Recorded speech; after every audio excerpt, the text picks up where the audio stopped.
2000 entreprises qui attendent donc depuis plus de 3 ans de savoir à quelle sauce elles vont être mangées. On le disait tout à l'heure, il y a deux façons de voir ce qui s'est passé aujourd'hui. Oui, de l'incertitude pendant encore un certain temps, mais peut-être la conviction plus forte qu'on n'ira pas vers un no deal. Est-ce que vous me dites rien que ça? Déjà, ça peut rassurer un peu plus les entreprises que je représente, finalement, Thierry Drey. Oui, ce que nous vivons depuis 3 ans, on en parlait, c'est un mauvais feuilleton de série B. Et j'oserais dire que les entreprises et les entrepreneurs ont leur sens de l'humour qui commence à se flétrir légèrement. Parce que finalement, elles ont l'impression, que ce soit les entreprises, les entrepreneurs, les investissements, d'être prises en otage depuis un certain temps. Je crois qu'aujourd'hui, le grand message, c'est de dire aucun accord n'est parfait. Mais j'ai envie de dire à nos amis britanniques politiques, go for it, time to make it happen. Finalement, lorsque l'on parle de cet accord, c'est un contrat cadre. Si je fais une comparaison avec le monde du business, c'est un contrat cadre. Et c'est un contrat cadre dans lequel on va définir un certain nombre de modalités d'application sur la période de transition qui va durer 1 an, 2 ans ou 3 ans. Je crois surtout maintenant... Si ce n'est plus, Monsieur Drayon. Alors, si ce n'est plus, voilà, absolument. Ouais. Donc ce qu'il faut maintenant, c'est y aller et faire en sorte que cette incertitude cesse. Mais je vais vous dire une chose, c'est que je crois aussi que ce qui se passe aujourd'hui est une formidable opportunité. C'est une formidable opportunité à la fois pour repenser la relation économique entre, par exemple, la France et le Royaume-Uni.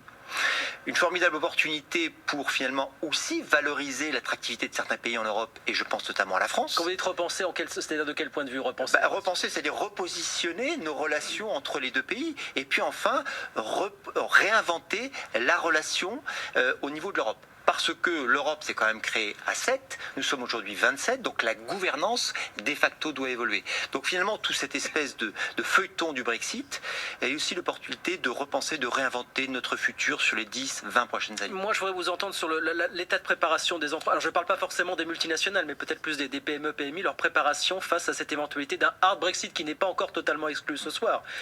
On a dit mois après mois, année après année, que la préparation n'était pas maximale, qu'aujourd'hui encore, beaucoup d'entreprises, beaucoup de PME, de TPE n'étaient pas prêtes à absorber l'éventuel choc d'un Brexit, d'un hard Brexit finalement. Alors, vous avez raison, l'état de préparation des entreprises est différent entre les grandes et les TPE. D'accord, les grandes sont prêtes, etc. La cause est attendue sur les grandes. Voilà. Sur les TPE, c'est quelque chose de plus compliqué. C'est la raison pour laquelle la Chambre de commerce franco-britannique a fait énormément d'événements à la fois sectoriels et sur un certain nombre de thèmes pour éclairer la route, pour expliquer ce qu'il va se passer, pour expliquer d'un point de vue taxe, fiscal, social, etc. de manière extrêmement concrète. Et puis je voudrais aussi attirer votre attention sur quelque chose d'assez important. Que vous ayez lancé des initiatives, soit, mais est-ce qu'au niveau des entreprises, ça a pris justement? Est-ce qu'on a pu dédier dans beaucoup d'entreprises finalement une personne à ces questions? Alors, dans une TPE, ou orienter correctement les personnes qui cherchaient, les entreprises qui cherchaient à avoir des informations. C'est quelque part un peu notre rôle. Oui. C'est de les aider, c'est de les renseigner et de les guider. De les guider par rapport à un certain nombre d'incertitudes.